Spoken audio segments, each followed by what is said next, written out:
XW, Oh, XW. KW, those are, and they're very difficult to hear sometimes of how you're saying them. But it's important as we Yeah, go so- on and practice that when we can. Yeah, so, you know, so those That's in the are, language that, I mean, good, to use your language that, you Yeah. hear it like that. let's see.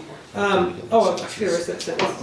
Probably help We'll with do more that next grammar. time. Look at this time. Okay, so basically a noun is a what? Person, place, or thing in a sentence, always there, Or right, idea. usually.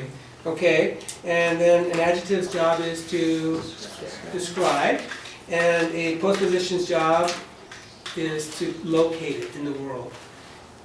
Another word for postposition, everybody, I'll show it to you, is a locative.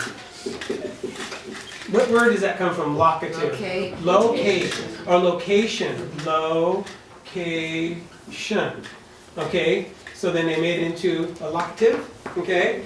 Because again, on, beside, underneath, front of, behind, in and out of are locations. So postpositions are locatives, along there, over it, you know, underneath of it.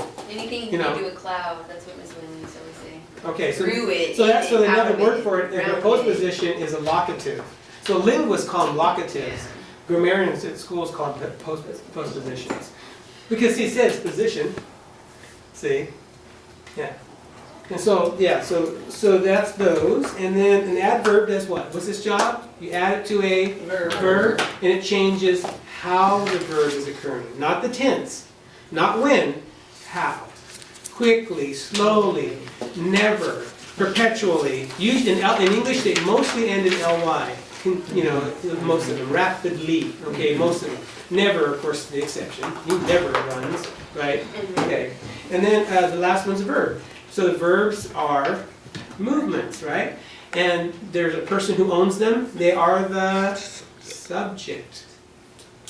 And if something's happening to him, it's the object, okay? And if you have a verb that requires an object, it makes it transitive. If you have a verb that just happens, like sleep. See? Now, in English, we have go walk the dog. I walk every day. That's intransitive. Now, go walk the dog. That became transitive, see? See how, just because it says walk, you know that most of the time it's going to be intransitive. But guess what? Go walk the dog makes it transitive because you're forcing the dog to do something, right? And so we play around with that in our language. So naga is walk. We saw this already.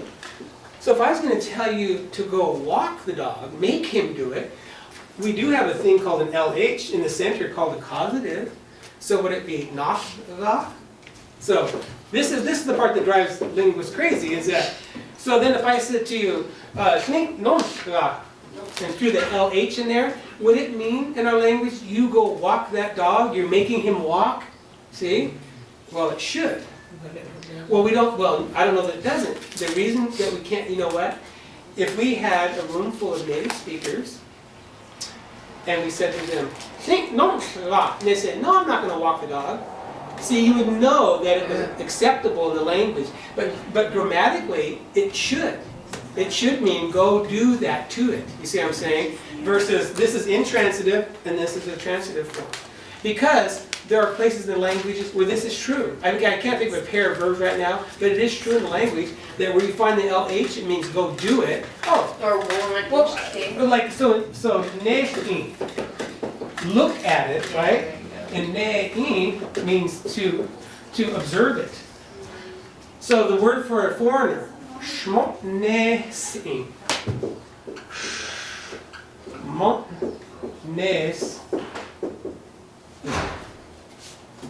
Okay.